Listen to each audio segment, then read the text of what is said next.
head to that other job now and begin the tutorial. I'll now get the outside standard in. I'm using another 16. Well, this is actually more like an 18 and 19 actually. I think a lot of people who have started scaffolding in the last 10 years have probably never even handled the stuff that I'm using. I'm sure lots of people will be screaming at the screen now saying,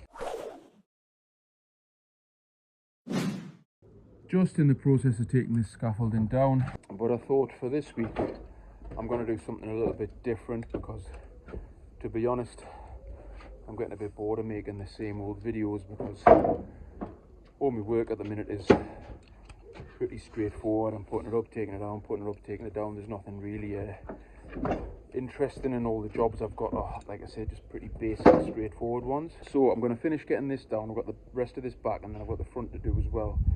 And then I thought I'd do another scaffold tutorial because I've got a nice simple 13-foot tower, 2 lifts to put up.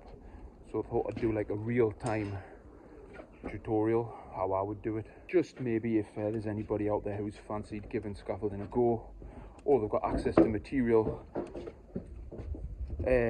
this would enable you to be able to do it yourself without having to get a scaffolder to come do it for you. So I'll finish getting this down, get the front down, then I'll head to that other job and I'll do like a real-time step-by-step. Right, that's the back all down. I'll just get this front down now. Right, that's everything down, front and back, everything on the van. Head to that other job now and begin the tutorial. Right, so this is where the scaffold has got to go.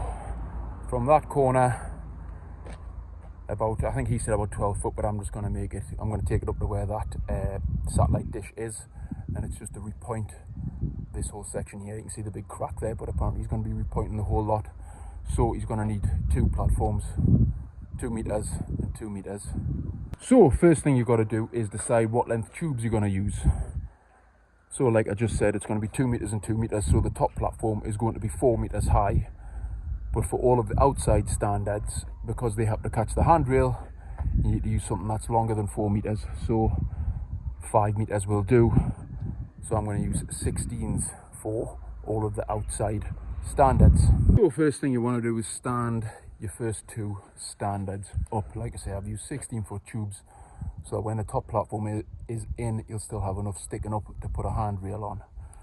Now, those who watch my videos regularly will realise that, or will know that I rarely use base plates. I'm not against them, but they're unnecessary in most circumstances. I tend to just use these wooden blocks. I do have a few base plates on the van today, so I'll put some of them on the outside standards maybe. But again, it's not that important, especially for small jobs like this.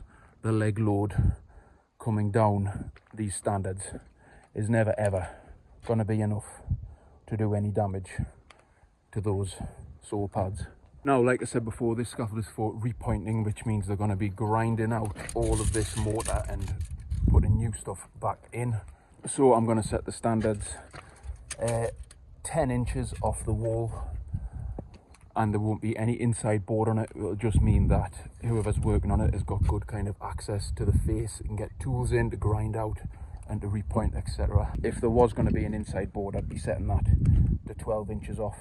So that means when you've got the inside board in, you've got a 2-inch gap between the inside of the board and the face of the wall. Like I say, on this there won't be anything, so there would just be a gap on the inside. So the first lift is going to go in at about 2 meters, so double on, about 2 meters. I'm 6 foot, which is 1.8, so a bit above my head will do.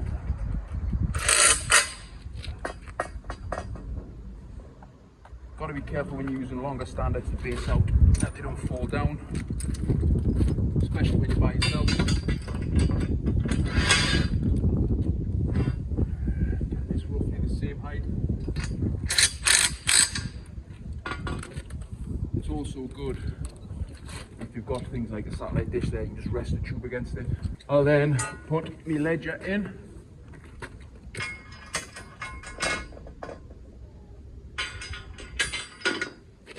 Always got to be careful at this point.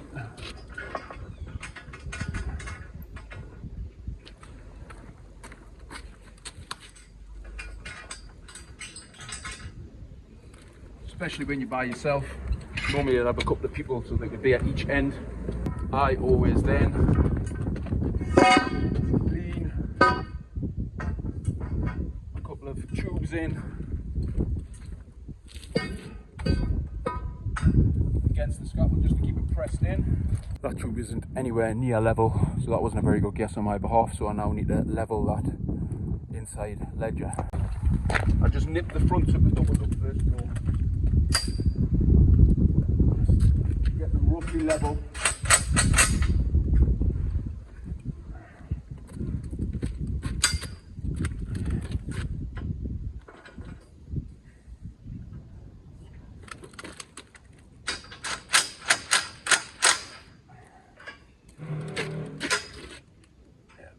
Once they go up a touch,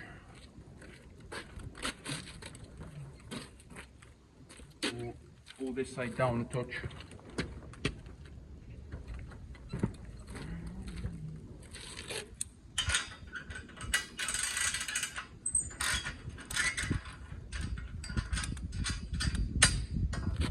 Just got to be careful and not move that other stand out too much.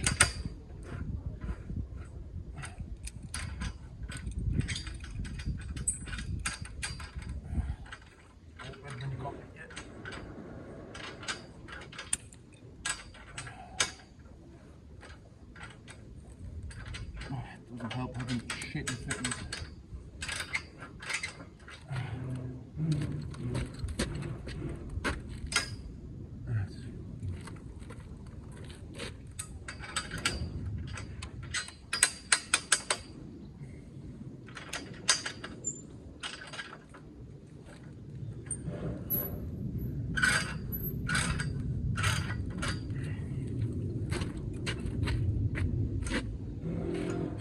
Close enough.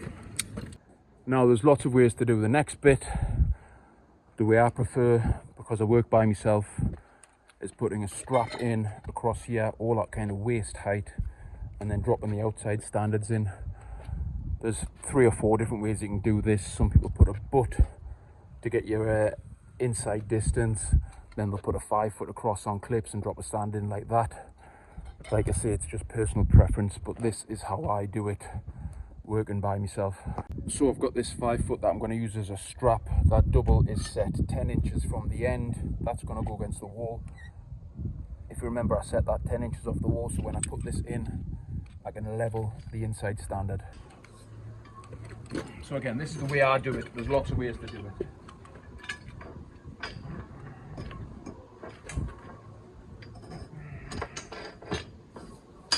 Can be a bit awkward.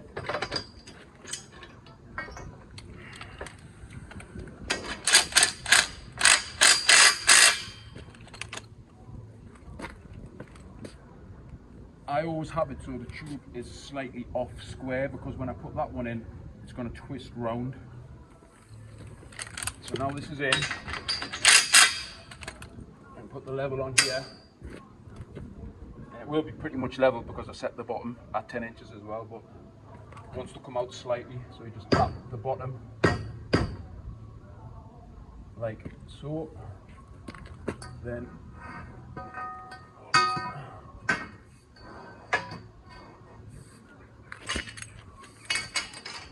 fix this in place as a temporary, just to make sure that doesn't move too much. I'll now do the same on the other side. Okay, that's the other one in. As you can see, that is nice and square. This one now is also square. That's what I was saying before. When I put this in, I had it angling over here slightly. So when I've put that one in, pulled that off the wall, this is pivoted round slightly into the correct position. Sometimes you've got to make little adjustments, but not on this occasion. Now I'm going to set a double to catch the outside standard. This scaffold is going to be 4 boards wide on the main deck, so the measurement you want to use is 38 inches. So I've put a spit mark there. You could go kind of 39 3/4 or 40 inches, which means you will have a gap between the last board and the standard, so you could slot the toe board in there. This way it just means the toe board's going to be sitting on top of the outside board. Again, it's personal preference really. Sometimes I do it this way, sometimes I do it the other. I'll now get the outside standard in. I'm using another 16, so this is actually more like an 18 and 19 actually, but it doesn't really matter as long as it catches the handrail. So get it in this double here,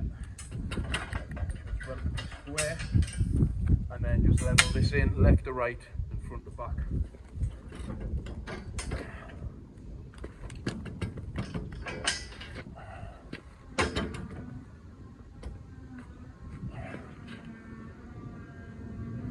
And then always tighten up the front first, because that'll pull the fitting square.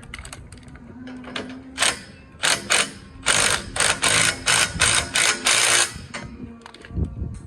then just nip the back up. Double check, lovely.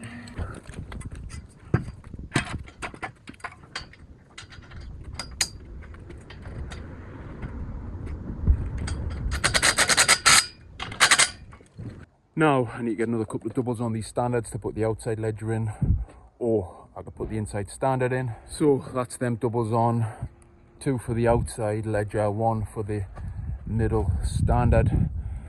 Doesn't really matter what you do now, you can put the ledger in, you can put the standard in, it's just about convenience really. Could argue by putting the inside ledger in, you're making it harder to put this inside standard in, but it doesn't really matter.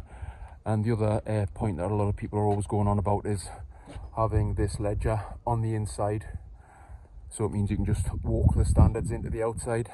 Again, sometimes I do it, sometimes I don't. On a little job like this, I just find it easier, because I'm by myself, to lift that first ledger in, so that's why I do it this way. It's not that much difference in reality. So now I get this outside ledger in.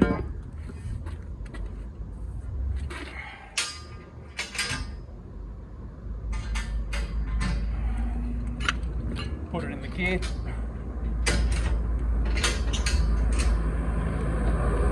Doubles are square, otherwise it won't go in.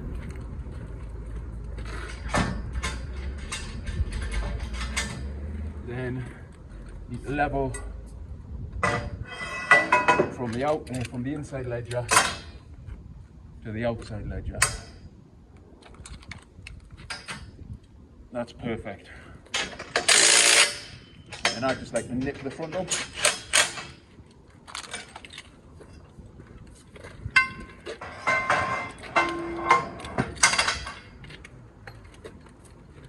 Left me level.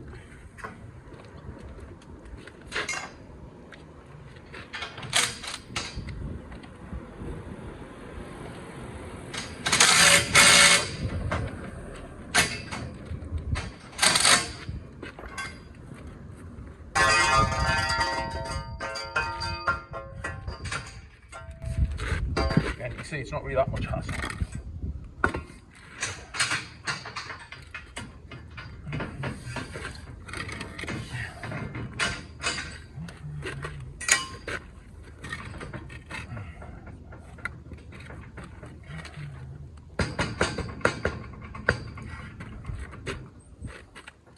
Always wrap up the front first. It pulls the double square. Then the back. Quick check. Lovely. The only issue you might have if you're not kind of used to scaffolding, having to kind of maneuver standards into the inside of the ledges if it was a particularly long tube, like a 21-foot tube. For me, it's not a problem because I'm used to handling it all the time. But if it's not something you do regularly, you'd probably struggle to get a 21 in there and kind of stand it up. Especially the steel I use, which is proper 4mm thick steel. However, saying that, I gather most people nowadays use the light gauge shite, which, I mean, for all intents and purposes, it's the same. It has the same structure integrity, I believe. But it's about 30% lighter than this, so it probably would make the job a hell of a lot easier. However, I've never used it. I've always had this gear, and I'm not really interested in getting any lighter gear. I think a lot of people who have started scaffolding in the last 10 years have probably never even handled the stuff that I'm using. They probably think the 21s that they're using are the real deal, And in reality they're not, they're about 30% lighter. However, doesn't really matter. Inside standard is in. Now I'm going to put some, well, I call them rakers. I believe the correct term is ledger bracing, which is a diagonal tube that runs from front to back, top to bottom, or vice versa. That's just to give it some integrity so it doesn't sway like front to back. In order to do that, you're going to be using swivel couplers, which, as you can see, swivel, hence the name, as opposed to a double, which are fixed or made to fix tubes at right angles to one another. This one swivels. So I'll take this temporary out now and put it in as a raker or a ledger brace, whatever you want to call it. I can do that. Probably slightly too long, but it'll be alright. Because there's no inside board coming on, it doesn't matter if this interferes with this gap here.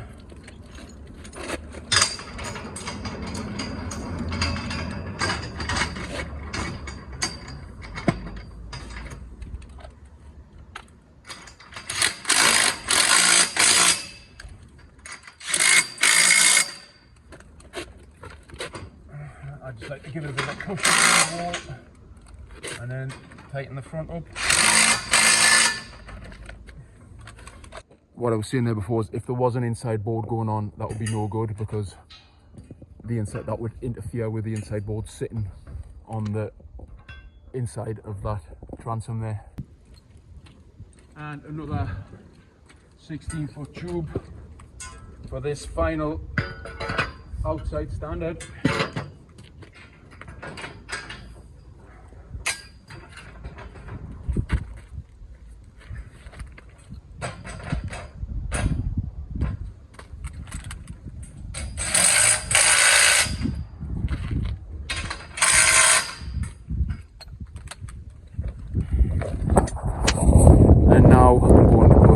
Sway brace in the front, which is a diagonal tube on the facade or the face of the scaffold, which stops it from swaying left to right. So again, with a swivel at the top, and then one at the bottom.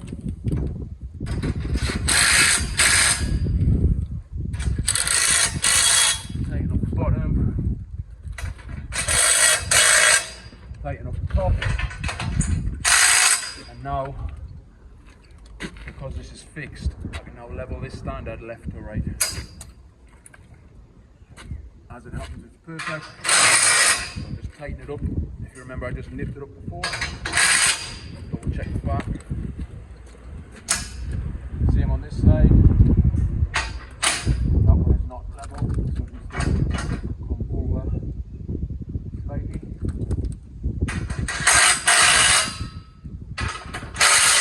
And then I just like to go around all of the doubles and just give them a little tighten up and check.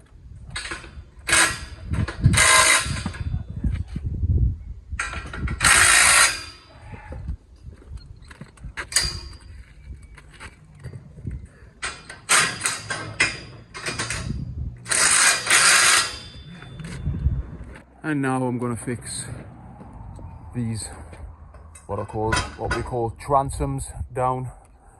They are the tubes that the boards are going to be sitting on. I'm going to see if I've got any slightly shorter ones on the fan, because like I say, I've got to keep that off the wall and I don't want it sticking out too far on this side. I mean, to be honest, that's probably all right because it's not overhanging onto the road, but still, I'm going to see if I've got anything maybe 6 to 8 inches shorter on the van, which I have. So take them longer ones off, put these shorter ones on.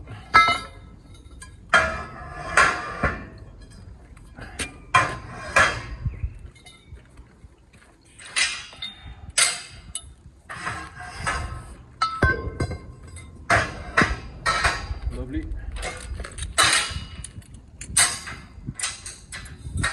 And now fix all these down.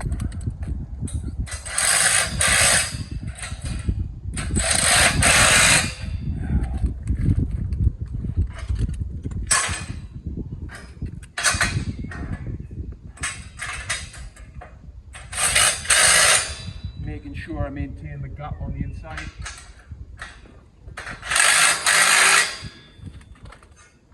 Okay, they are all fastened down now. This is basically a 13-foot stretch, and your standard scaffold board is like 13 foot long, so I've done it to accommodate that. Now I usually and have always put 4 transoms to a board, but I believe the rule is now, or the legislation is now, or the guidance, whatever you want to call it, is 5 transoms per board. Why it changed from 4 to 5, I have no idea, because the boards are exactly the same as they've always been. So I still just go 4, which is basically you've got to support the board every 1.2 meters. But like I say, I have no idea why the rules changed. Other additional things that have been introduced into the legislation or guidance is, I think there's got to be like a strap off doubles, basically like this strap I've got in here, but underneath every lift. So there should be one at this side and one at that side, and then you've got your transoms going on top of that. Again, I'm not sure why that is. Well, I do know why it is. It's because it'll be something to do with, you know, some kind of calculation. But in 20 years I've been involved with scaffolding, I've never had any issues. So why the rules keep changing is kind of beyond me. The reason, I think, is because the rules are basically now written by engineers, and engineers always over engineer everything. If something's meant to take a ton, they'll engineer it to take 3 ton, which I can understand the argument for that. However, it's my personal opinion, based on my experience, these additional measures are not required on basic scaffolds such as this. If it was a scaffold that had to be designed for a particular purpose, or it was going to be taking a particularly heavy load, I get it. But for things like this, the way it's always been done, which is like this, is absolutely fine. I did actually go to university and study engineering for a small period of time, until I decided, after kind of being out of any kind of academia for a couple of years, which kind of took a couple of years out after I finished school, I went back into university, and I'd been out of it too long, so I very quickly realized that it wasn't for me anymore. So I'm not completely ignorant to engineering and the mathematical calculations, etc. But again, just my opinion, I don't think a good percentage of the measures that are put into modern scaffolding now are even required. Like I say though, unless it's a specifically designed scaffold. I'm sure lots of people who are watching this will be screaming at the screen now saying, no, it's got to be done a certain way, it's got to be done this way and that way. I'm telling you, it doesn't. Time for some boards on this now.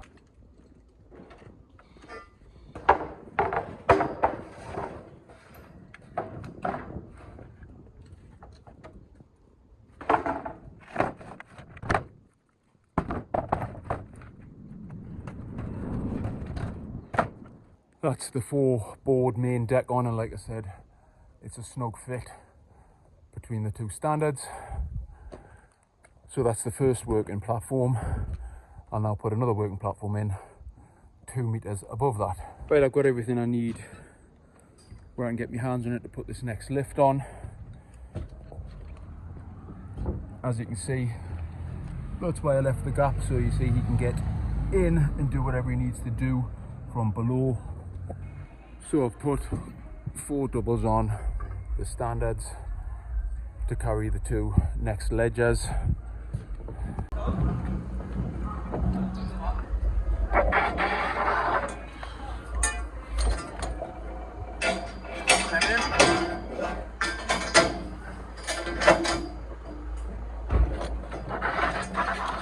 outside one.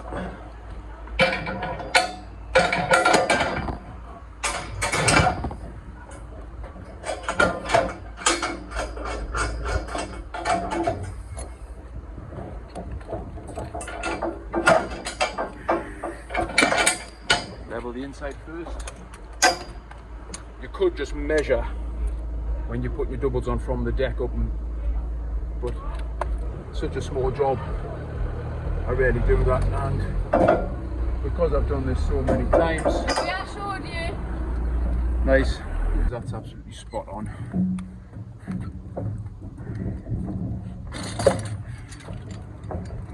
This middle. A bit of a slap, push up slightly.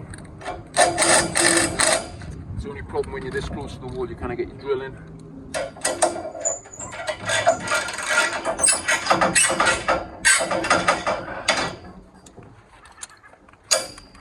Make sure that one's pretty much level.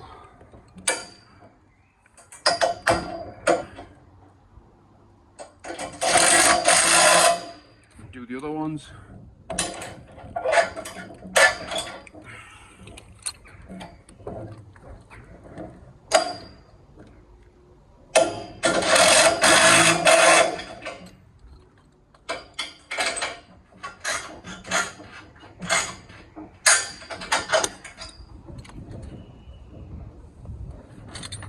Then, just like the bottom, level from inside out.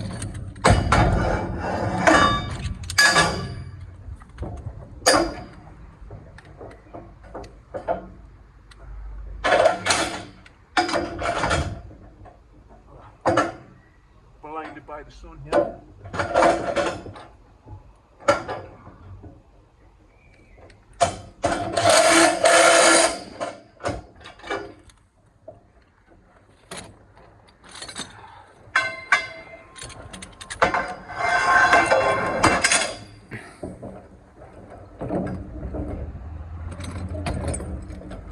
And again, the middle door.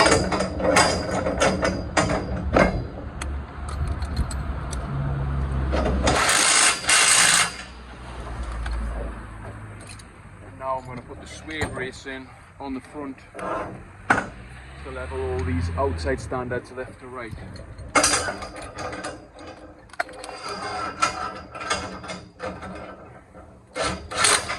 Got to make sure you leave enough room when you're putting that bottom swivel on that you can fit a toe board underneath it.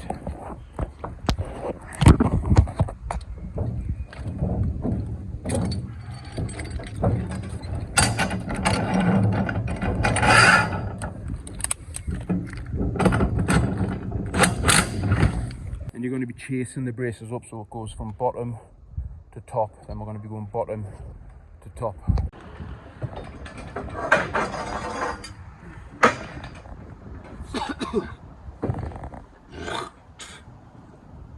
Swallow the fly.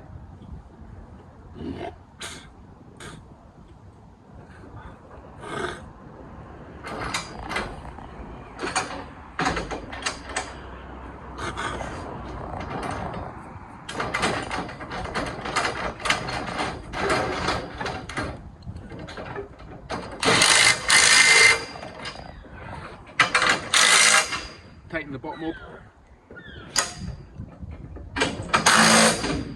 Now we can level this standard here. Once you come towards me slightly.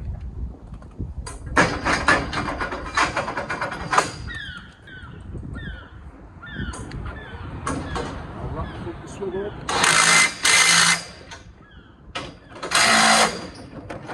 And then the front of the double. And now work back along this way, because that's a fixed point over there now.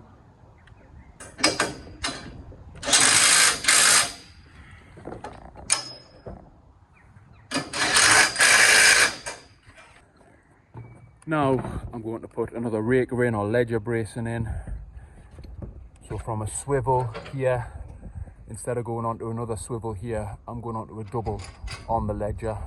You could go onto a swivel, you could go double onto the ledger underneath there if this wasn't a boarded platform. Again, whether you use a double or a swivel here, it's just down to personal preference. I prefer to use a double on the top. I just find it makes a more rigid job.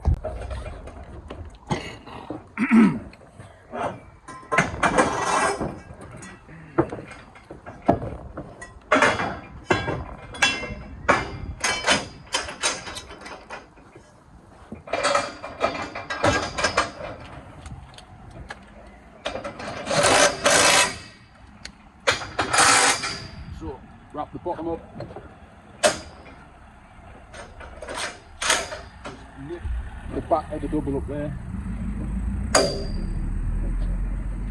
A lot of my tubes are bent, so I quite often find that they're out of plumb. So this one needs to come in to there. Now tighten the. Done the same on the other side, so that's both ends done. And it doesn't matter how long the scaffold is or how high the scaffold is. What I'm doing now is the same thing you do all the time. It's just repetition. This is just the kind of basic scaffolding, basically. These principles here you apply to everything. I can now level this inside standard in and out because the outside one has been leveled with the raker or ledger bracing. So I'll clip that down. Quite hard to do with one hand, but I'll give it a go. So that side's clipped down. And I'll put my level on here. It is pretty much bang on, so I can just clip that down straight away as well. Have a check on the other side. That one is pretty much bang on as well.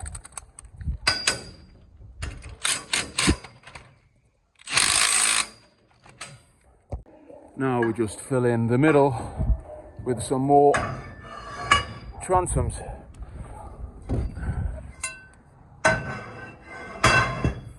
The builder will bring his own ladder to get onto this platform, and I'm going to put a ladder in from this platform here going up. So I always like to set this first transom because there's going to be an opening here in the boards. I just like to set it 3 foot away from the end, which is there.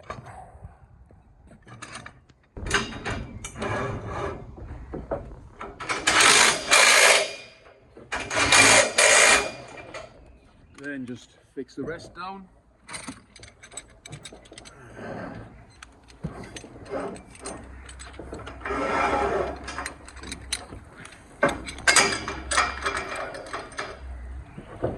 an extra one that I don't really need, but I'll just put it in anyway.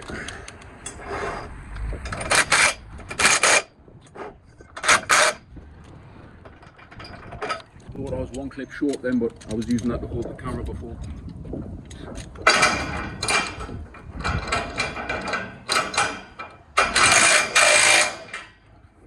And that is all the steel in on the top lift. So more boards on there now.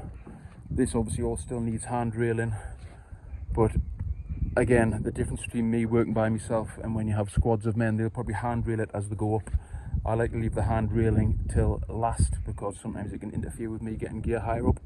Not really an issue on a little job like this, but in general I kind of get to the top and then work my way down with all the handrail. That's what we're looking like from the bottom. I'll get them boards ready now. Got my boards ready there. I'm going to need 3 13-foot boards because the 2 outside boards will be shorter ones to create the ladder opening.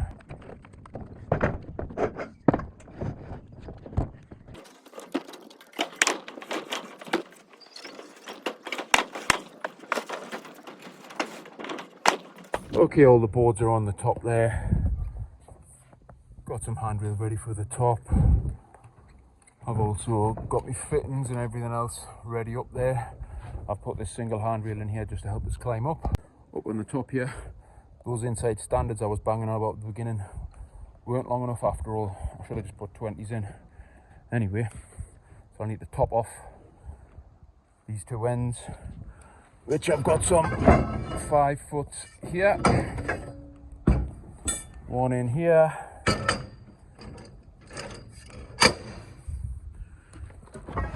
and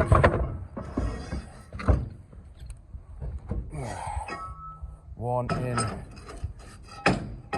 get in there, there.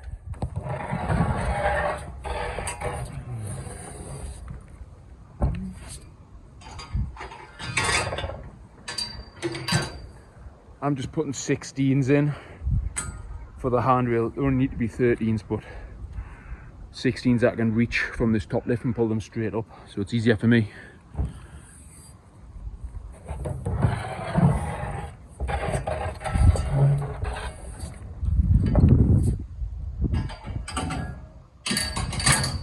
Otherwise, I'd be having to get the 13 up onto the lift below, open it up onto this lift.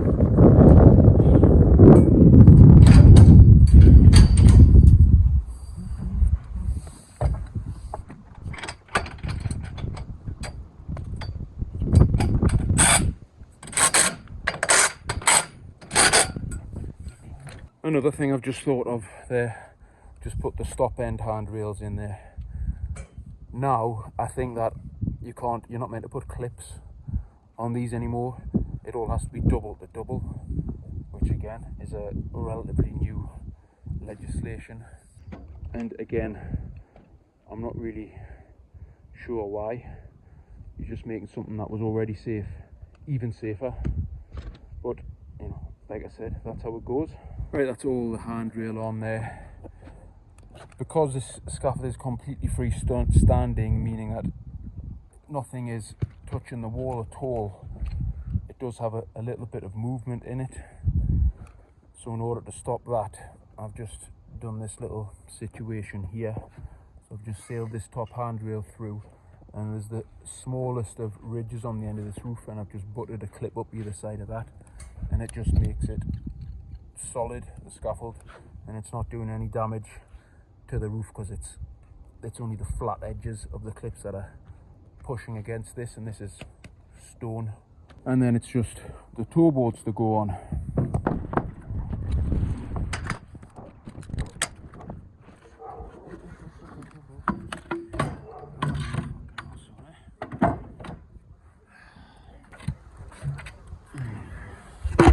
These stop end toe boards are too long, which is fucking annoying.